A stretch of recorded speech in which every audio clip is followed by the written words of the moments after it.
S'il y en a une, je vais sûrement la spotter. Des bonnes chances. J'ai déjà compté 150 à une journée. Là, il suffit d'une journée chaude, là, puis probablement le 3/4 des tortues ils sortent. Et ils vont sortir de l'eau puis ils vont se mettre sur les souches pour se faire chauffer au soleil, mais comme on voit là, cet après-midi, il n'y a pas beaucoup de soleil. Ça risque d'être un peu plus tranquille. J'identifie tout à l'oreille puis à la vue. C'est un peu fatigant des fois se promener en nature avec moi.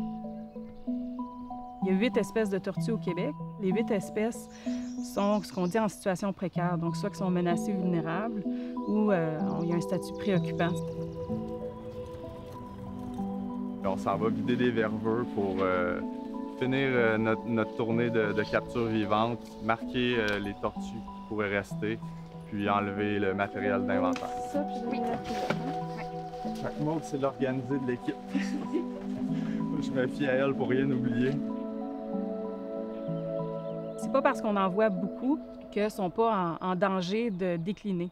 Un 5 de variation dans une population peut faire en sorte que la population peut disparaître.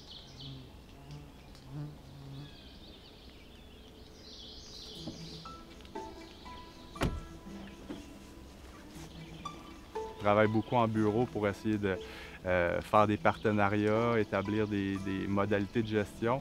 Mais c'est certain que quand on vient sur le terrain puis on peut voir la tortue, c'est génial.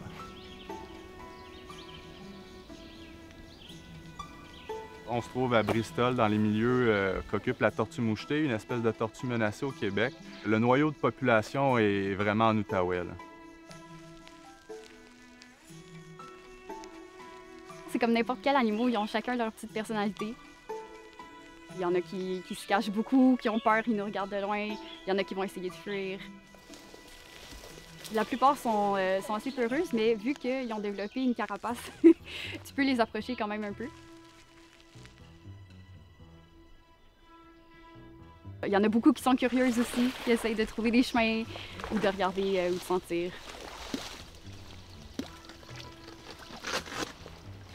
Là-bas. Bon. Il y a deux volets. Le volet capture-recapture, qui est la méthode plus traditionnelle. Puis le second volet, c'est l'ADN environnemental. C'est l'ADN que les individus, les animaux relâchent dans la nature. Donc, dans le fond, par la salive, le sang, les écailles, les cellules intestinales qui passent dans les selles. Puis, nous, on peut capter cet ADN-là en filtrant de l'eau et en récupérant l'ADN sur un filtre qu'on analyse ensuite en laboratoire. On peut estimer un petit peu les populations, mais on aimerait ça pousser ça plus loin. Non. Absolument rien, puis pas de trou non plus. Déjà, ce qu'on fait sur le terrain, on prend des petits échantillons d'écailles, puis ensuite on les analyse en laboratoire. Puis nous, on voudrait savoir si l'ADN pourrait faire l'équivalent, même de façon plus précise, seulement avec des échantillons d'eau.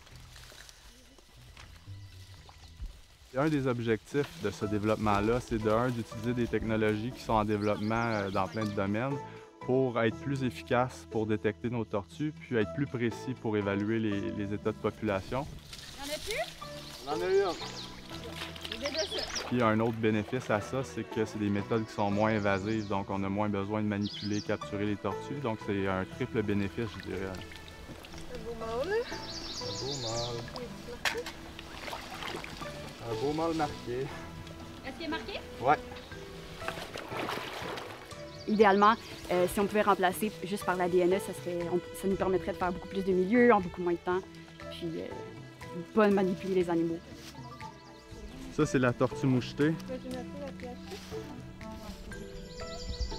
Aussi, ça nous permet d'évaluer en ce moment concrètement si les populations qu'on a sont assez génétiquement diversifiées, parce que dans le cas des espèces menacées, ça peut être une problématique vu que les populations sont petites et moins connectées. Des fois, les individus ont de la misère à trouver des partenaires, donc ça peut mener à un problème de consanguinité qu'on cherche à éviter le plus possible. Donc, ça nous permet aussi d'aller vérifier ça. Il y a un marquage de l'individu. On lime les écailles. Comme ça, on peut reconnaître les individus qu'on a déjà capturés. Puis ça nous aide à mieux évaluer la taille de population quand on fait de la méthode capture, marquage, recapture. On a déjà recapturé des tortues qui avaient été marquées il y a une dizaine d'années. Donc, on peut savoir s'ils sont encore en vie, est-ce qu'ils ont perdu des membres, est-ce qu'ils sont encore en santé. Et voilà. Dans le fond, on glisse la pince sous son écaille, c'est un peu comme un ongle. Puis on le glisse sous son... Là, je mets mon doigt devant. Pas que... Pas que ça revole puis qu'on la perde. On essaie de choisir les grosses écailles là, pour avoir le plus de matériel génétique possible. T'en as 5? Voilà. J'en ai 5.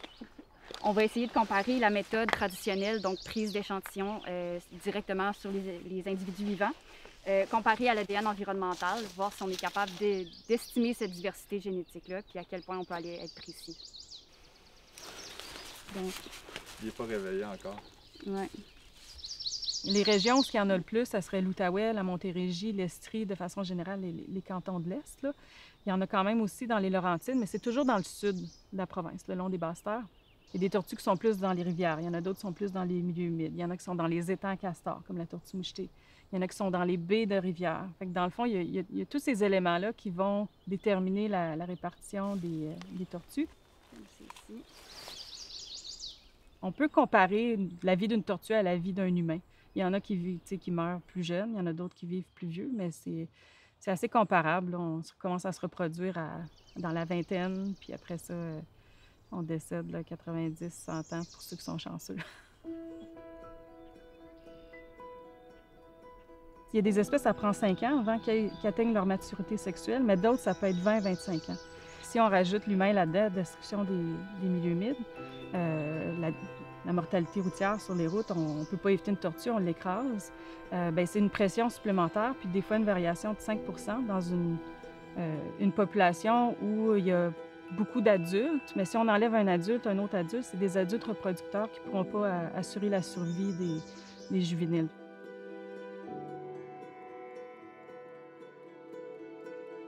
Puis les œufs aussi, naturellement, le taux de survie est très bas. Généralement, là, on peut dire qu'il y a à peu près 2 œufs sur 100 qui vont atteindre la maturité, qui vont devenir des tortues adultes. On a un nid de tortue serpentine qui a été prédaté. Puis habituellement, là, c'est dans les premières 24 heures, 48 heures. S'il réussit à passer le 48 heures, habituellement, là, ça va être bon pour faire toute la saison puis éclore au mois de septembre. C'est environ 80 jours l'incubation. Puis le taux de prédation, lui, est aussi là, très élevé, là, 80 %, 90 % en milieu naturel. Fait que c'est normal qu'il y ait autant d'œufs. Ben, regarde, tu vois, il y en a un autre, là. Qu'il y ait autant de nids prédatés, là, ça fait partie de la nature. Puis c'est pour ça, en fait, que les tortues serpentines vont prendre beaucoup d'œufs, peut-être 40, 50 œufs, c'est pas rare, là. Comme ça, quand ils réussissent à passer l'étape de l'œuf, ben, ça fait plusieurs jeunes, là.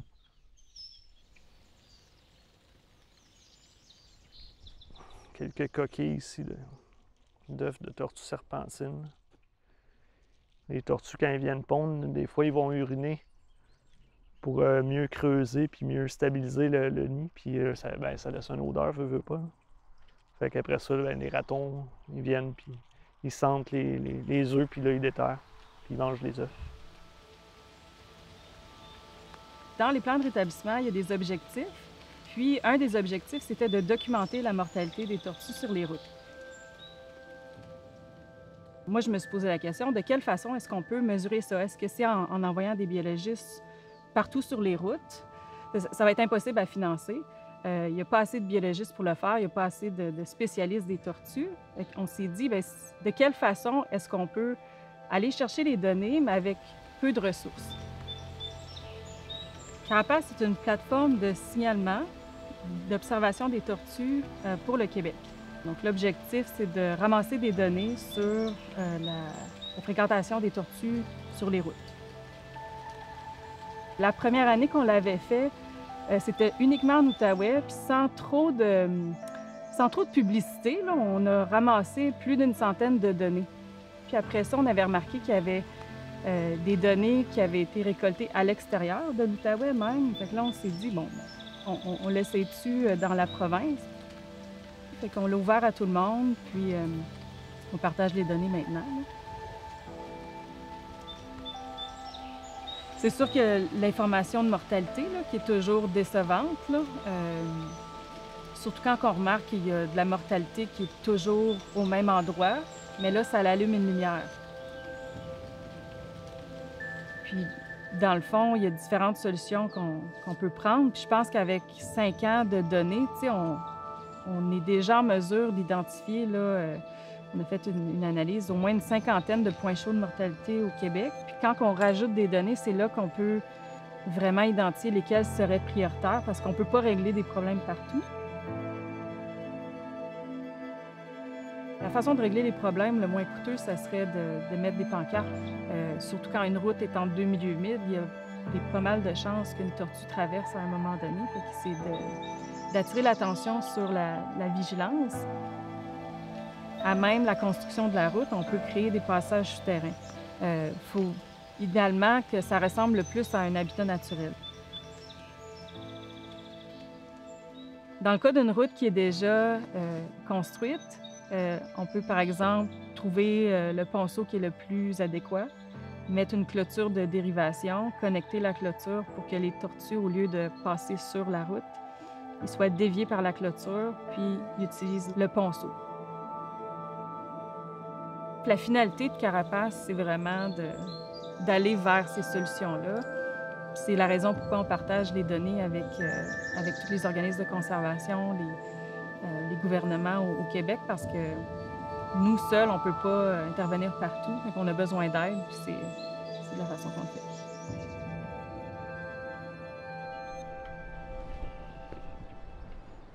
Donc, pour voir les tortues peintres, il faut regarder là, sur les souches. Là. On le voit, on le sait assez vite quand on est sur ici le sentier de la Année des Marais et puis qu'il y a une tortue, les enfants, quand ils voient les tortues, ça se met à courir et à crier. Fait que c'est un bon indice pour observer aussi les tortues.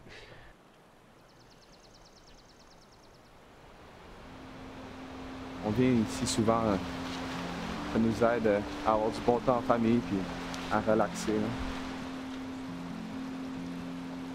Les courants sont trop forts. Il y aurait des endroits qui auraient pu faire des bains de soleil qu'on appelle. Il n'y en a pas ici.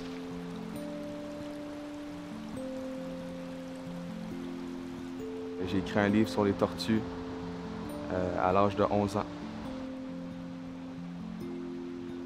Ça n'a pris beaucoup de temps, mais c'était vraiment une expérience et c'était vraiment le fun. On a la page de couverture ici. Et ensuite, il y a la table des matières, où est-ce qu'il y a tous les dessins des tortues de quand j'étais plus jeune que j'ai fait. Je voulais copier un peu mon frère, puis je trouvais ça le fun qu'il ait fait un livre sur les papillons monarques. La plante qui est juste ici, c'est de l'asclépiade dans le fond. Puis si on arrache leurs feuilles, il y aura un liquide blanc, un petit peu collant, qui va sortir. C'est de ce que les chenilles du monarque vont se nourrir tout le long de leur croissance. Puis c'est c'est le poison dans le fond qui va protéger les monarques. On en voit beaucoup là.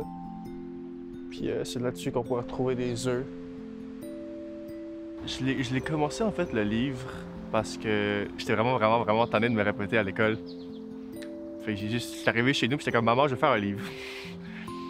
Puis finalement c'est comme ça que c'est devenu. Puis comme j'ai juste parcouru le Canada pour découvrir les professionnels, comme mon petit frère avec son livre aux tortues. Puis on a rencontré vraiment des gens géniaux. C'était super.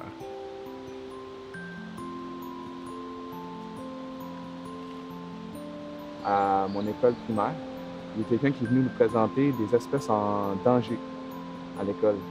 Ils ont parlé des tortues.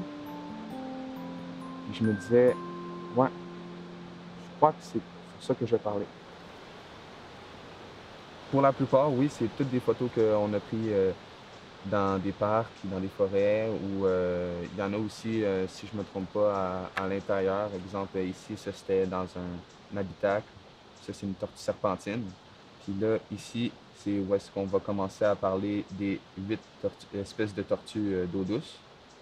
Donc, dans le fond, il va y avoir la tortue des bois, la tortue géographique, tortue peinte, tortue mouchetée, tortue molle à épines, tortue serpentine, tortue musquée, tortue ponctuée.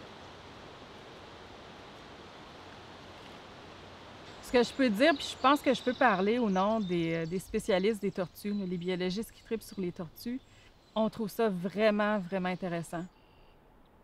La meilleure sensibilisation, ça passe par les jeunes. Puis je trouve que ça l'intéresse peut-être plus les adultes aussi quand ils voient que c'est un enfant ou un jeune qui produit quelque chose.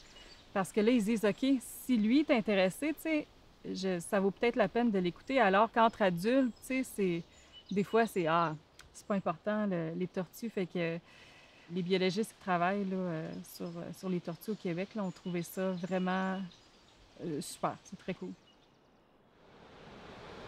Devant 1200 jeunes, j'avais fait une conférence avec David Suzuki. Il voulait que je vienne parler un peu des tortues et de qu'est-ce que j'avais fait avec mon livre. J'étais vraiment étonné, puis j'étais vraiment content. Il a fait la 4e de couverture de mon livre. Puis c'était vraiment un honneur d'avoir pu travailler avec cet homme-là.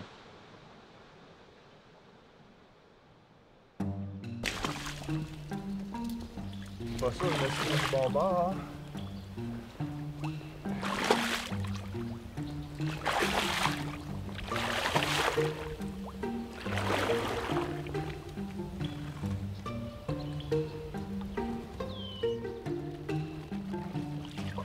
Good, une tortue mouchetée.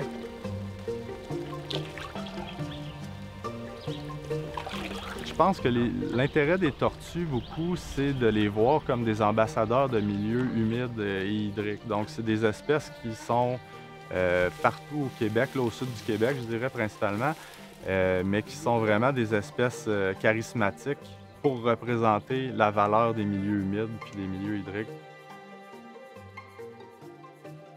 Leur conservation vient bénéficier à un paquet d'autres espèces, les oiseaux, les chauves-souris, les mammifères. Ces milieux-là servent à presque toutes les espèces. Donc, je pense qu'il faut les voir comme des porteurs d'un étendard par rapport à la conservation des milieux humides. 23,5, 235 de carapace.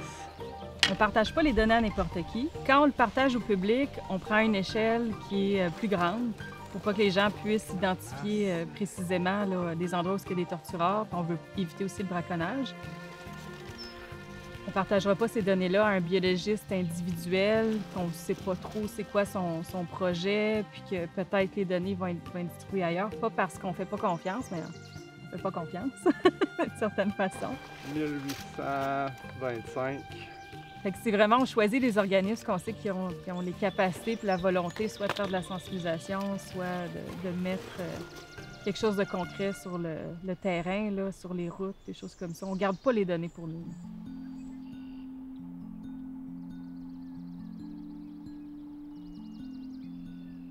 Chacun a ses tortues préférées, là, mais moi je pense que c'est celle-là. Ils ont comme tout le temps un petit sourire, on dirait, quand ils regardent de face. Là. Le sentiment de trouver une tortue, c'est comme vraiment spécial. Je pourrais pas vraiment le décrire.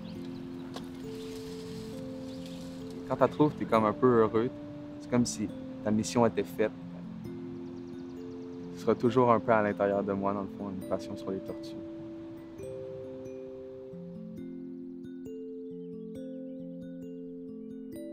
À chaque fois que tu fais des observations, souvent, ça va être des nouvelles choses que tu vas observer. Puis c'est là que ça fait que c'est intéressant. Des espèces tellement rares et difficiles à observer en nature que quand tu les vois, tu n'oublies pas ça.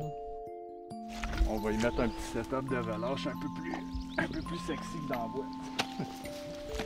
C'est important de s'assurer que pour les générations futures, qu'il nous reste quelque chose à regarder. T'sais, les parcs, c'est une chose, mais je pense qu'on est capable d'en faire plus. C'est un projet qui est parfait pour moi, là. Ça m'a permis de me rapprocher encore plus de ma passion, puis de ces bestioles-là qui me fascinent, puis qui sont... c'est rare qu'on puisse les voir, puis encore... en fait, c'est pas grand monde qui ont la chance de les manipuler, donc je me considère extrêmement chanceuse. Lui donnez-vous des petits noms, des fois? Non, des numéros seulement. Daphné, t'as l'air... Oui. Celle-là, elle a-t-il un petit nom? Ah, ben... C'est Micheline.